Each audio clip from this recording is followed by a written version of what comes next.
you're going to get a bullet in your back one of these days doing that, Grok? I had to get in here to see you quick. I found the stuff that's being loaded aboard the Presidente. The Presidente? Yeah. An old tramp steamer tied up at Pier 52. Well, you've had your instructions. Not a chance of getting near that ship. There's a million guards. You know, don't you, that if those chemicals fall into certain hands, we're through. Sure, I know it. But I told you, that dock's swarming with guards, Mr. Perot. Well, let's figure it out another way, Grok. That ship's got to be stopped. Those chemicals must not reach South America.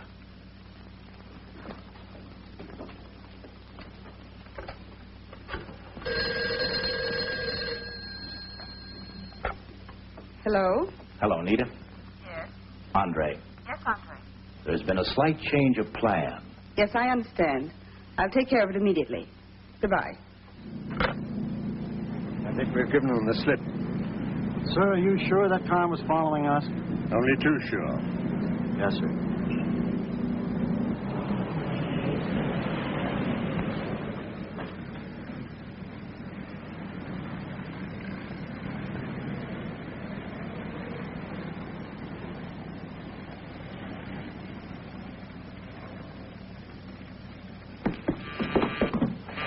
That must be him now. He had an appointment for 8 o'clock. Yeah, coming in one of them limousines a block long. Hey, look, you hide in here so you'll absolutely be in possession of all the facts of this case. You think it'll be all right? Certainly. Okay. This sounds like a very important case, and Pop needs all the help he can get. You can't expect him to solve everything alone. He don't do bad that way.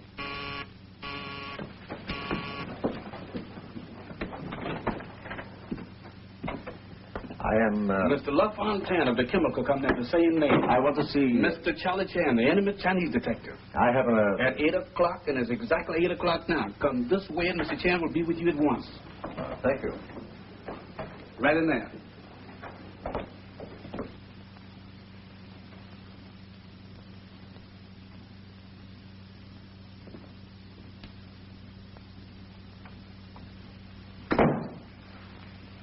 Wish pleasant good evening. Good evening, Mr. Chan.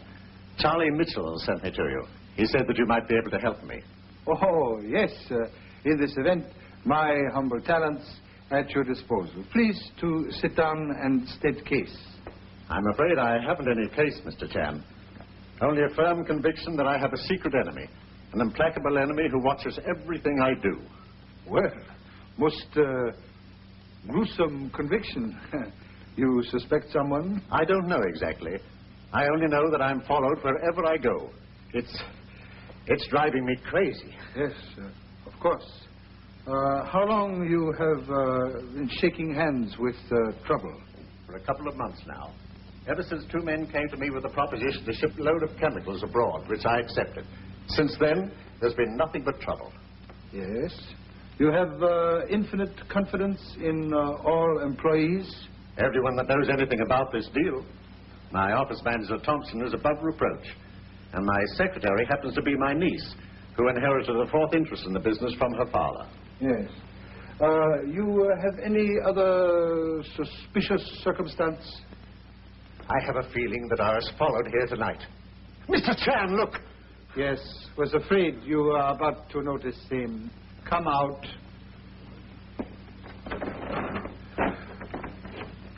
Small assistant, second son. Suffer from sinking spells of stupidity. I was only trying to help you, Pop. I knew this was going to be an exciting case, and I wanted to get all the facts. This is a very interesting case, Mr. LaFontaine, and it was a smart move to come to my Pop. He'll get to the bottom of it, like that. He who takes whatever God send with smile has learned life's hardest lesson. I personally find it difficult to achieve that smile. I'm sorry, Pop. Yes, well, please be sorry out of my sight, because while in it vision blurs and find self-control leaving me. Yes, Pop.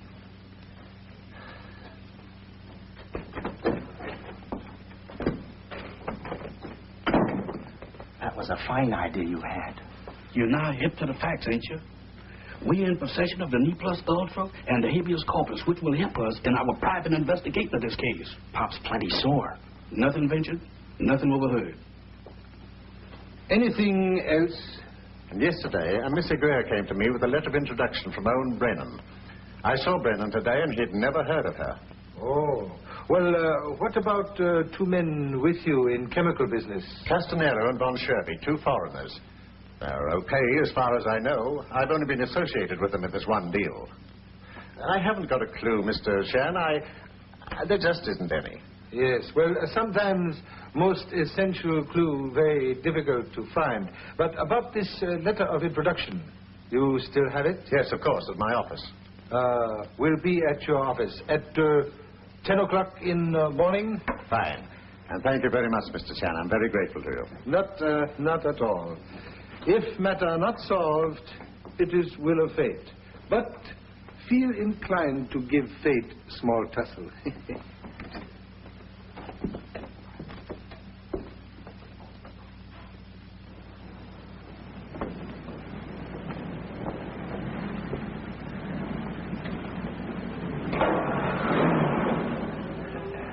Well, thank you very much, Mr. Chan. And Pop! goodbye. Hey, Pop! Mr. Chan! Mr. Chan! We found this guy propped up against the backyard fence. Someone slugged me while I was sitting in the car. Doesn't that bear out everything I've said, Mr. Chan? Yes, you are in dangerous situation. Hope small talents will be able to alleviate same.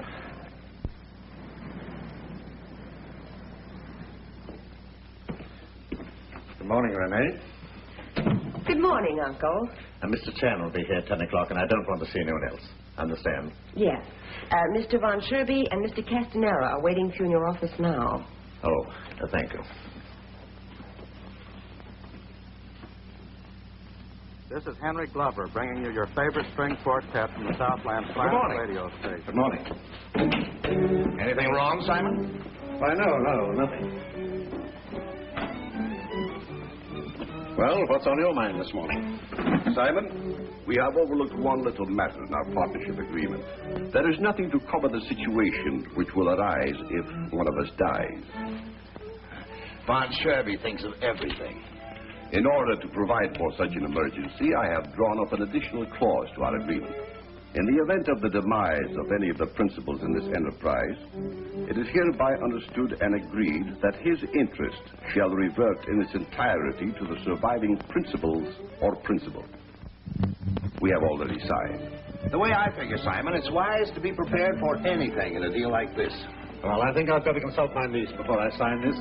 After all, she has a fourth interest in this deal. But why bother her? You're her guardian. You have full power of attorney. Certainly nothing can happen to her. I'm beginning to wish I'd never gone into this. Trying to back out again, Simon? Oh, but you know what perchloride acid is.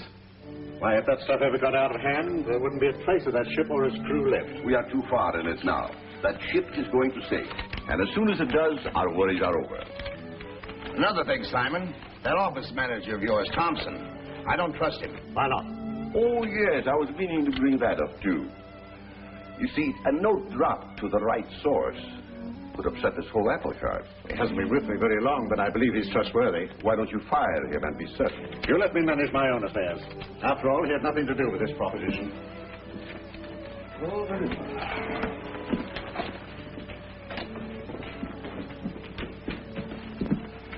See you later, Simon. Mr. Chan should be here by now. Well, he isn't due yet for 20 minutes, Uncle.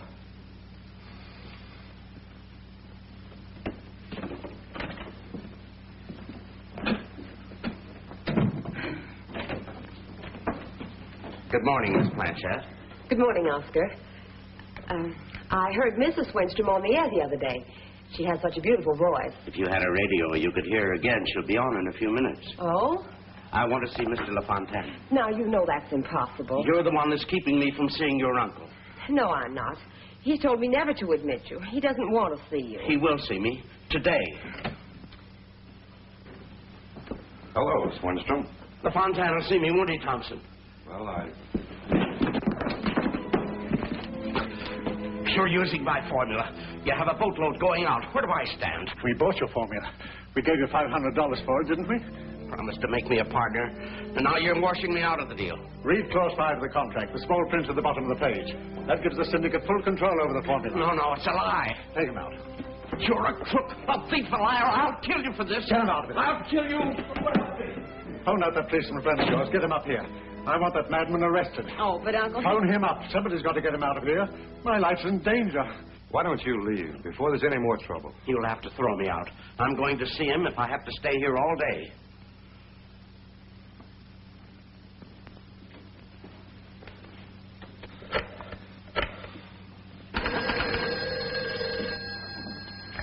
Sergeant Danzinger speaking. Captain McNally. Just a minute. For you, Captain. Hello? Pete? Oh, hello, Rennie, honey. There's a man here in the office, and he threatened to kill my uncle. He what? He pulled a gun and threatened to kill him. Well, don't worry. We'll be right up there and take care of him. Trouble up the chemical works. Somebody's trying to bump up old man LaFontaine. Let's go. He'll be right up, Uncle. Don't go out there, Renee. That man's dangerous. No, he's not. He's just a poor, unhappy old man.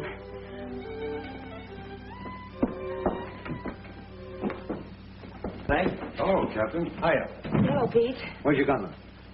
Right there. I'll let Uncle know you're here. What's this all about, kid? He doesn't answer. I saw him in the wind as we drove up.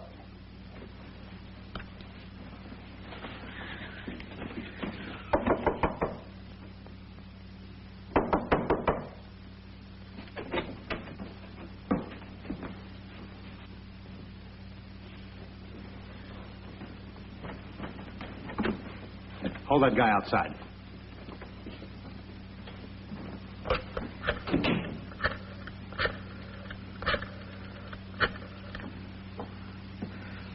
McNally speaking.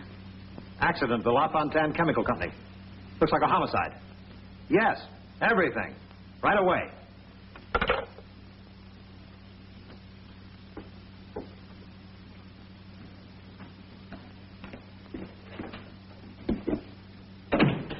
Pete. Oh, Pete. Now, take it easy, kid. Take it easy.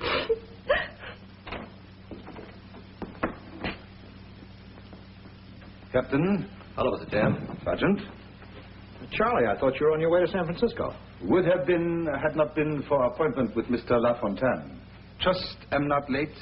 Late? I'm afraid you're too late. He died no more than 5 minutes ago. Oh. Death, one appointment we must all keep, and for which no time set.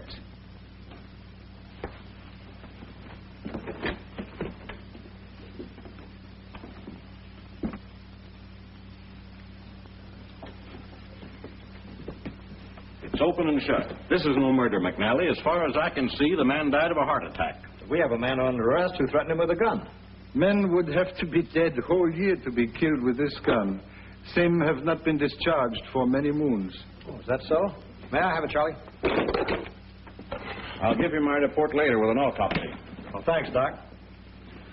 This looks like a cinch. This nut Swinston waves a gun under LaFontaine's nose. The old man has a weak heart and it's curtains. That's the way it looks to me. Look that way to you, Charlie? Looks sometimes a frightful liar.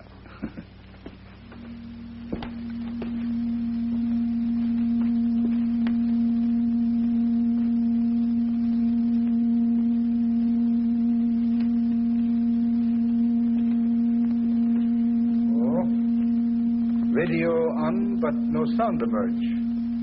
Strange. Why radio should be on? Beautiful young woman still remain on premises? I'll get her for you, Mr. Chan. Thank you so much. Miss Blanchett, Mr. Chan would like to speak to you.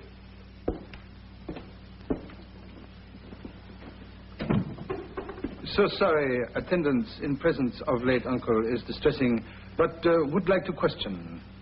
Mr. LaFontaine play radio in the morning? Yes, I turned it on myself. He always played it when he was alone. Oh, I see. But radio now as quiet as customary church mouse. That's strange. It was repaired only a few days ago. Oh. Well, will be sufficient for present. Thank you so much.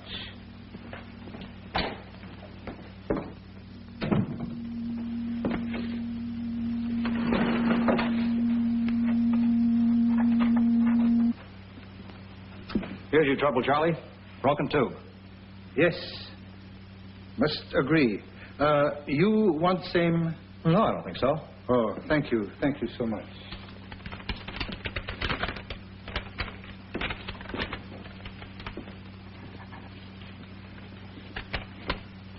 What's the idea? Well, have certain information. Mr. LaFontaine was victim of attempted kidnapping in front of Chan House last night. Oh, holding out on me, huh? Well, patience, a very lovely virtue. Your race, I perceive, does not regard patience with great favor. Must go. Why? Well, have great curiosity about this radio tube, which you consider not important. Thank you. Oh, hello, Charlie. Still chasing radio tubes? Most interesting development. I show you.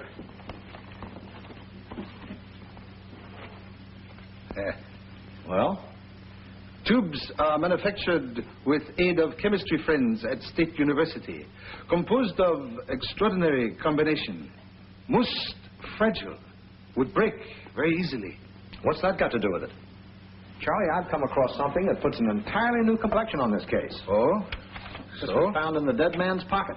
It's an agreement signed by him and his two partners, stating that if any of them should die, the survivors inherit the business.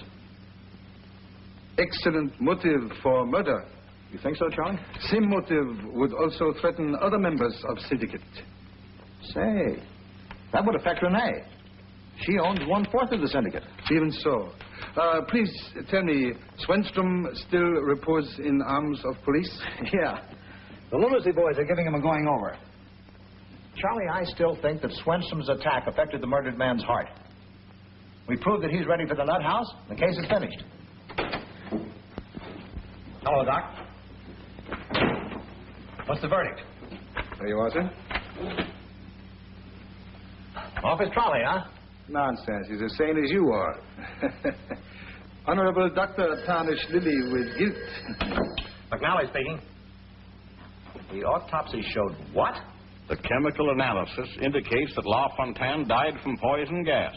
Poison gas? But how could he be gassed? That's for you to find out. You're the detective. I'm only the coroner. Yeah, but now... Smart guy. Did you get that, Charlie? Poison gas. Unless expert calculations very foolish, this similar to murder instrument. Radio tube filled with gas, huh? Possible solution. You figured that on account of the broken glass? With aid of university friends. I get it. The gun was a trick, a cover-up. Swenson put that tube in the radio. At precisely what moment? Mr. LaFontaine's death is a terrific blow to us, gentlemen. If I ever saw a motive for murder, this paper is it. Are we to consider ourselves under arrest? No, Henry. The officer is only trying to do his duty.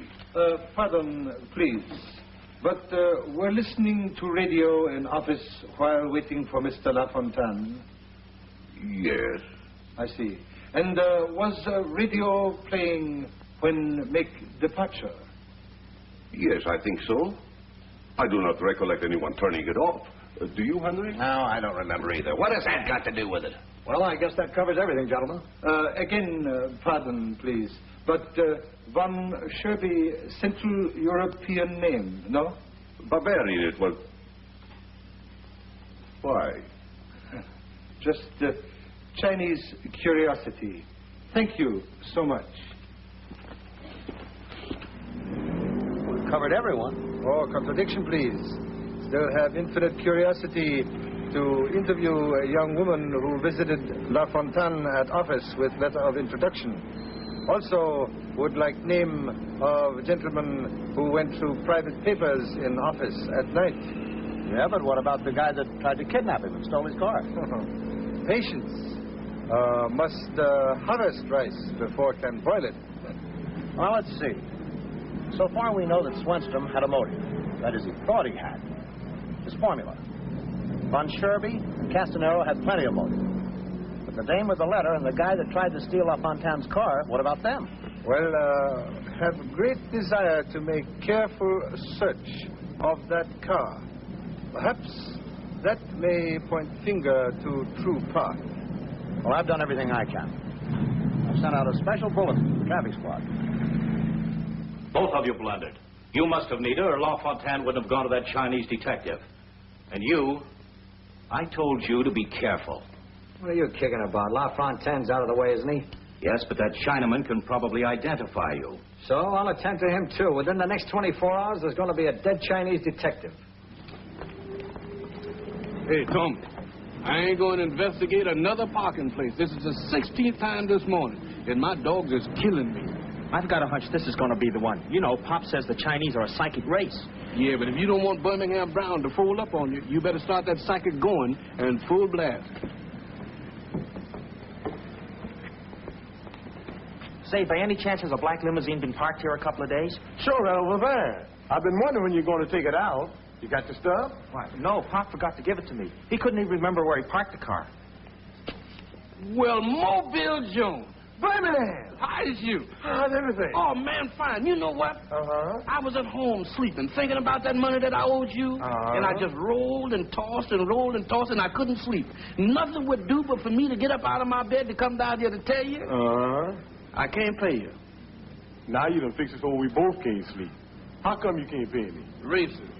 Races? I play the races, a low-down hound. Hound? That's it. What kind of races do you play? Horse races. What track you play at? I play over That track's crooked. Why don't you play over here? That's where I lost. How much you lose? I lost You around... didn't have that much. All you had was running. I lost more than that. Don't you know I've been on a horse over there, and he didn't come in? Was he that far behind? Sure was. Goodness gracious. Get right in there. Well, see you, Mobile. Well, I'll be seeing you. I'll regard. Fine swallow. Time to move. Yes. Good swallow. All right. Hey, there's $2 on that car.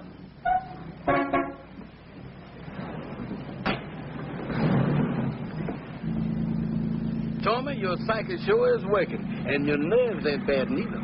Wait till I show this to Pop. He's going to be mighty sorry for that bawling out he gave me. Captain, what number of missing LaFontaine car? Well, let's see.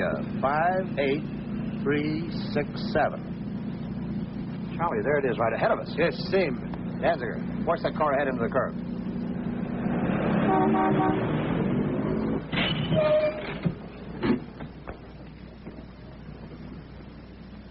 All right, get your hands up and get out of that car. Come on. Pardon, please. But this is adventurous number 2 son, and this is Chan, personal chauffeur. Oh, Where'd you find the car? the Bourbon Street Garage near St. Louis Street. We've been searching every parking lot in the district all morning. 16 of them, Mr. Chan. Why done walk so far that my feet is popping like a firecracker? Luck has turned smiling countenance. Say, the boy has a head on his shoulders. Oh, yes. Even melon grown in shade will ripen in the end. Please take car to police garage immediately. Yes, sir. There are no fingerprints on the wheel or on the doors. Everything has been wiped clean. I wore gloves, Pop. I thought of everything. Yes. The ignorant always loud in argument.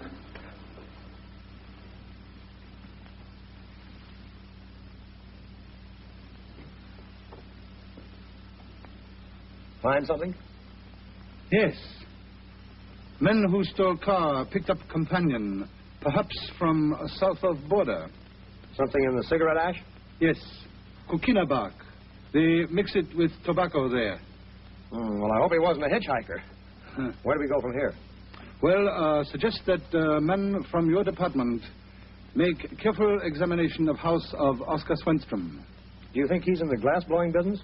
Well, who knows? But he's still number 1 suspect and cannot get anywhere until we eliminate him. Then perhaps get on true path. Okay. Drew a blank, eh? Yeah. I went back to the parking lot to see if your friend could remember what the man looked like who parked the car. What happened? I'd forgotten that I told him that Pop parked the car there. Then what happened? I had to pay him the $2 that was due on the car for parking. Good old Mobile. He don't miss a trick, do he? Say, how about digging a little of that chop suey boogie, huh? Well, I ain't hungry, but come on. Man, I've been waiting to do this.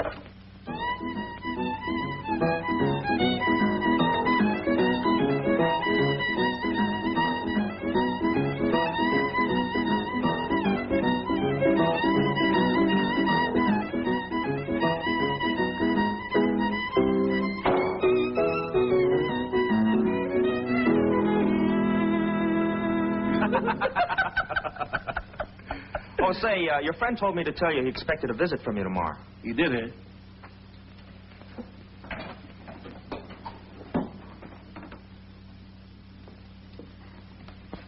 Excuse interruption of music festival, please, but would mind repeating excruciating sound made with assistance of cat intestine? You mean like this, Pop?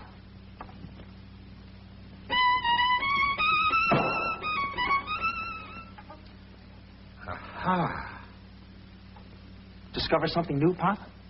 Maybe yes, maybe no. Thank you so much. Mr. Chan, of course I want to help in every way possible. But I'm afraid you've come to the wrong man. I didn't see a thing. Well, sometimes witness things without realizing importance. You have a very unique sense of humor, Mr. Chan. Oh, sorry you misinterpret words as well as motives. No, I don't think I misinterpreted your motives, Mr. Chan. What is it you think I may have seen without being aware of it? Murderer planting instrument of death in Mr. LaFontaine's office, perhaps? And you think it might have been placed there in my presence? Possibility. You were there that morning. Well, so was Mr. Von Sherby. Yes, true. You're a very ingenious man, Mr. Chan. You're quite right in thinking that the, should we say, elimination of Mr. LaFontaine would be profitable to me. But I'm afraid I can't help you. Countess Alamo. I'm sorry we have to cut our visit so short, Mr. Chan. Oh, yes. Quite understand. Oh, my dear Countess. What a pleasant surprise. Countess look even more charmingly beautiful than last time saw her. I don't recall the occasion. Oh, but Countess, ball at the Royal Hawaiian in Honolulu? Surely. Oh, yes, how stupid of me.